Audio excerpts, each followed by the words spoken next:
ഇപ്പോൾ നമ്മൾ ഇൻസ്റ്റഗ്രാമിലും റീൽസിലും ഒക്കെ കൂടുതൽ എപ്പോഴും കാണുന്ന ഒന്നാണ് പർപ്പിൾ ടൂത്ത് പേസ്റ്റ്. അതായത് ഈ ടൂത്ത് പേസ്റ്റ് ഉപയോഗിച്ച് തേച്ച് കഴിഞ്ഞാൽ നമ്മുടെ പല്ല് നന്നായിട്ട് വെളുക്കുമെന്ന് പറഞ്ഞ് പലപ്പോഴും കാണാറുണ്ട്.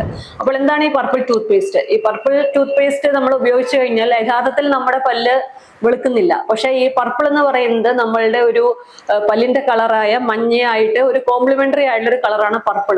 അപ്പോൾ നമ്മൾ ഈ പർപ്പിൾ യൂസ് ചെയ്ത് കഴിഞ്ഞാൽ നമ്മളുടെ ഒരു ഒപ്റ്റിക്കൽ ഇല്യൂഷൻ വഴി നമ്മളുടെ ആ പല്ലിന്റെ മഞ്ഞ കളർ നമുക്ക് കുറച്ച് വെളുത്തതായിട്ട് തോന്നുകയാണ് ചെയ്യുന്നത്. പല പേഷ്യൻസും ചോദിക്കാറുണ്ട്, ഡോക്ടർ ഇത് യൂസ് ചെയ്ത് കഴിഞ്ഞാൽ എന്റെ പല്ലിന്റെ യെല്ലോ കളർ മാറില്ലേ എന്നൊക്കെ.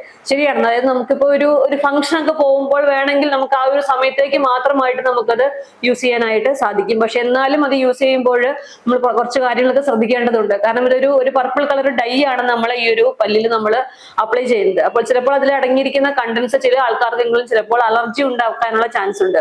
അപ്പോൾ അതുപോലെ നമ്മുടെ വായുടെ ഉള്ളിൽ ഒരു ബേണിംഗ് സെൻസേഷൻ അങ്ങനെയൊക്കെ ചിലപ്പോൾ കണ്ടുവരാറുണ്ട്. അപ്പോൾ എപ്പോഴും നിങ്ങളത് യൂസ് ചെയ്യുന്നതിന് മുമ്പ് എപ്പോഴും ഒരു ഡോക്ടറുടെ ഉപദേശം നോക്കിയിട്ട് ചെയ്യുന്നതാണ് നല്ലത്. കുറെ കാലത്തേക്ക് നമ്മുടെ പല്ലിന്റെ കളർ പെർമനന്റ് ആയിട്ട് നമ്മൾ കുറച്ചു കാലം വൈറ്റ് ആയിട്ട് ഇരിക്കാനാണ് ഉദ്ദേശിക്കുന്നതെങ്കിൽ നമ്മൾ ഇത് ചെയ്തുകൊണ്ട് പ്രത്യേകിച്ച് പ്രയോജനമൊന്നുമില്ല. അത് നമ്മൾ ബ്ലീച്ചിങ് വഴിയൊക്കെ നമുക്ക് പല്ല് പ്രൊഫഷണലി തന്നെ നമുക്കത് വൈറ്റ് ആക്കാനായിട്ട് സാധിക്കും. അപ്പോൾ എപ്പോഴും നമ്മൾ പരസ്യങ്ങൾ കാണുന്ന കാര്യങ്ങൾ അതേപടി വിശ്വസിച്ചിട്ട് ചെയ്യാണ്ടിരിക്കുക. എപ്പോഴും ഒരു എക്സ്പെർട്ടിന്റെ ഒപ്പീനിയൻ കൂടെ അതിലെടുക്കുന്നത് നല്ലതായിരിക്കും. ഇപ്പൊ കൂടുതലായിട്ട് നമ്മൾ പരസ്യങ്ങളിൽ ഇത് കാണുന്നു എന്നുള്ളത് കൊണ്ട് മാത്രമാണ് ഞാനത് പറഞ്ഞത്. ഇടയ്ക്ക് ചിലപ്പോൾ അത് യൂസ് ചെയ്യുന്നതുകൊണ്ട് ചിലപ്പോൾ പല്ലിന്റെ കളർ വെളുത്തതായിട്ട് ചിലപ്പോൾ തോന്നുന്നുണ്ടാവാം. എന്നാലും അതൊരു ഒപ്റ്റിക്കൽ ഇല്യൂഷൻ മാത്രമാണ്. യഥാർത്ഥത്തിൽ പല്ല് കറക്റ്റ് ആയിട്ട് അതില് പല്ലിന്റെ വെളുപ്പ് കളറ് കൂടുന്നില്ല. നമുക്കൊരു തോന്നൽ ഉണ്ടാക്കിപ്പിക്കുക മാത്രമാണ് അതുകൊണ്ട് ചെയ്യുന്നത്.